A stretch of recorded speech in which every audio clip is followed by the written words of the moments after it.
Hello guys, നമുക്കിന്നൊരു തട്ടുകട style chicken fry ഉണ്ടാക്കി നോക്കാം. അതിനായിട്ടൊരു പാത്രത്തിലേക്ക് ആവശ്യത്തിന് മുളക് പൊടി നമുക്ക് ഇട്ട് കൊടുക്കാം.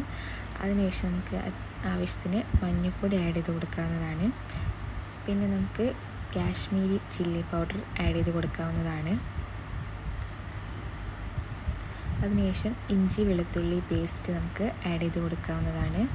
പിന്നെ വറ്റൽമുളക് ചതച്ചത് നമുക്ക് എരിവിനനുസരിച്ച് നമുക്ക് ഇട്ട് കൊടുക്കാം. പിന്നെ നമുക്ക് കുറച്ച് തൈരോ അല്ലെങ്കിൽ ചെറുനാരങ്ങ നീരായാലും കുഴപ്പമില്ല, അത് നമുക്ക് ആഡ് ചെയ്ത് കൊടുക്കാം. പിന്നെ നമുക്ക് കുറച്ച് ടൊമാറ്റോ കെച്ചപ്പ് ആഡ് ചെയ്ത് കൊടുക്കാവുന്നതാണ്. അതിനുശേഷം നമുക്ക് ആവശ്യത്തിന് ഉപ്പ് ഇട്ട് കൊടുക്കാം. അതിനുശേഷം നമുക്ക് കുറച്ച് പെരുംജീരകം ചതച്ച് നമുക്ക് ആഡ് ചെയ്ത് കൊടുക്കാവുന്നതാണ്. അതിനുശേഷം കുറച്ച് വെള്ളം ഒഴിച്ചതിന് ശേഷം നമുക്ക് ഈ മസാല നന്നായിട്ടൊന്ന് നമുക്ക് നല്ല മിക്സ് ആക്കിയിട്ട് എടുക്കണം.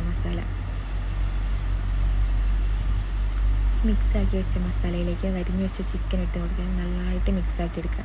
ഈ ചിക്കനിൽ നന്നായിട്ട് മസാല തേച്ച് പിടിപ്പിച്ചതിന് ശേഷം നമുക്കൊരു 3 മണിക്കൂർ ഫ്രിഡ്ജിൽ വെക്കുന്നതായിരിക്കും നന്നാവുക. 1 മണിക്കൂറായാലും കുഴപ്പമില്ല, നമുക്ക് നമ്മളെ ടൈം അനുസരിച്ചിട്ട് വെക്കാവുന്നതാണ്. ഒരു 1 ഹവറൊക്കെയാണ് നമുക്ക് ഒരു മിനിമം വയ്ക്കുന്നത്. നല്ല ക്രിസ്പി ആയിട്ട് കിട്ടും. ഒരു 1 ഹവറൊക്കെ വെച്ചാൽ നമ്മളൊരു പാൻ അടുപ്പത്ത് വെച്ചതിന് ശേഷം അതിലേക്ക് ആവശ്യത്തിന് വെളിച്ചെണ്ണ ആഡ് ചെയ്ത് കൊടുക്കാം. അതിനുശേഷം ഈ മസാല തേച്ച് വെച്ച ചിക്കൻ നമുക്ക് ഇതിലേക്ക് ആഡ് ചെയ്ത് കൊടുക്കാവുന്നതാണ്. കുറച്ച് കറിവേപ്പില മുകളിൽ വിതറി കൊടുക്കുക.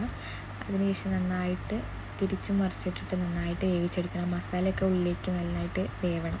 അതിന് വേണ്ടിയിട്ട് നന്നായിട്ട് നമുക്ക് തിരിച്ചും മറിച്ചിട്ടിട്ട് നന്നായിട്ട് വേവിച്ചെടുക്കണം. നമുക്ക് ടേസ്റ്റിയായ നമ്മുടെ തട്ടുകട സ്റ്റൈൽ ചിക്കൻ ഫ്രൈ ഇവിടെ റെഡി ആയിരിക്കുന്നു.